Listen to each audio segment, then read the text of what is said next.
Hello everyone and welcome to Overwatch, and today I'm ranting about the Spider-Man MCU debacle.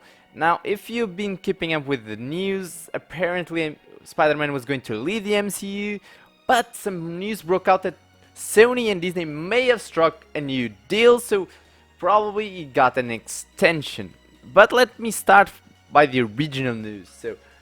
Sony and Disney had a deal from 2016, and Disney, by the way, was the one that proposed this deal to Sony. And in this deal, Disney could use Spider-Man in their MCU movies, but the Spider-Man solo movies would still be financed by Sony, that would reap more than 95% of the box office, while giving 5% to Disney from the initial day one sales. Disney, to fit the character into the MCU, would continue to direct these movies, but the financing was coming all from Sony. Also, they would get 100% of the merchandise from the character. So that sounds like a great deal to me. They are basically taking no risks whatsoever. It's Sony that is taking all the risks, and Sony, of course, is getting most of the money from the box office, and Disney is getting a lot of money from merchandising, and of course of the other movies that they're using the character with. One thing people get completely wrong is who was at fault if the deal was going to be broken, because it was clearly Disney.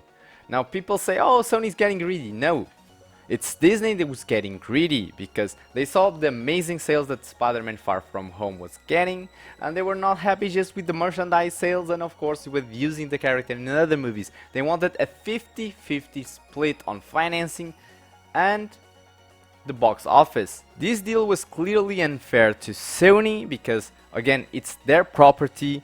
It's Disney who needs their property to continue in the MCU. It was Disney who basically cornered themselves in a way by making Spider-Man an important character in the MCU.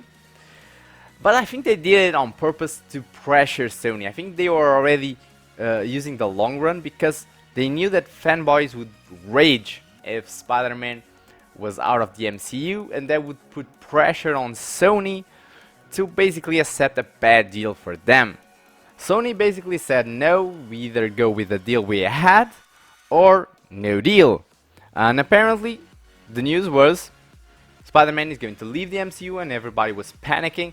And again, the actors are actually in contract with Sony and not the MCU. And I do think they could continue the story that they are doing right now without the MCU. They basically could skip a couple of years and put Peter Parker on college, get rid of some of the bad characters that the MCU Spider-Man has, like that Michelle character and that fake Flash Thompson, and try to introduce the original characters. So basically they could introduce Gwen Stacy or the real Mary Jane Watson. So basically I don't see like it was that negative. I have a pity because I like the movies. I think Tom Holland is a perfect Spider-Man, so I really don't want another reboot, but I think Sony could continue the story without Disney and without rebooting it.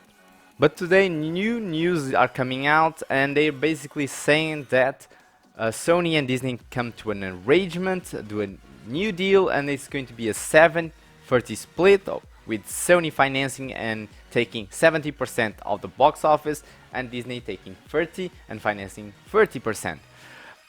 I still think that's unfair to Sony, but well, if they reach that agreement, good on them. Maybe it's not that bad. And with that new deal, apparently, besides the one Spider-Man movie that would complete the first trilogy of movies, there would be 3 more movies with Spider-Man, and I think Venom would integrate the MCU too. And I don't know, it's interesting, and I think Spider-Verse movies are also involved somehow. For now it's just rumors. I hope the deal was struck, because I don't want the community to be split on this. But again, I feel the necessity to point out this is not Sony's fault, this is 100% Disney's fault, because Disney is getting greedy. Disney right now is playing Monopoly with everything, and it's bad actually for the movie industry as a whole. Right now we have too many properties that are on the verge of being cancelled and not getting new movies because of Disney's whim. Because Disney right now is a company that you shouldn't really trust that much. And a good example is Alita Battle Angel, that we don't know if we're going to get a sequel or not. If Fox was not bought by Disney, I would definitely guess that right now we already would have news of Alita Battle Angel being greenlit for a sequel, not just because they made some profit on the box office and James Cameron is basically a big deal, but the Blu-ray and DVD sales are breaking records and selling like hotcakes. Alita Battle Angel was definitely one of the movies of the year, but Disney bought Fox just because of the X-Men franchise and Fantastic Four, and now all their other properties are at risk of being cancelled. It is just sad.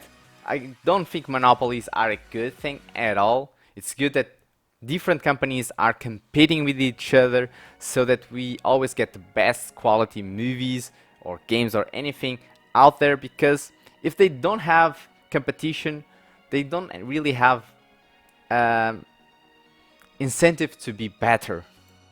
So those are at least my thoughts on it. I hope I made you understand why Disney was at fault by breaking the deal. Basically, it's like if you rent an apartment and then after a year your landlord tells you, oh, you're going to pay a little bit less for your rent, don't worry, but you need to share your rent with this other guy. Like, but I paid for an apartment to live alone.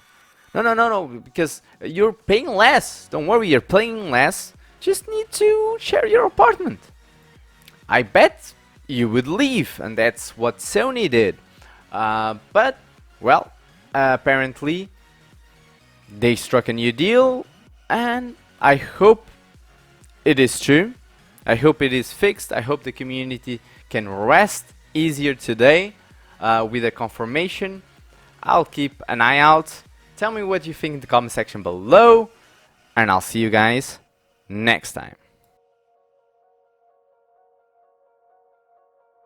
Do it! Just do it!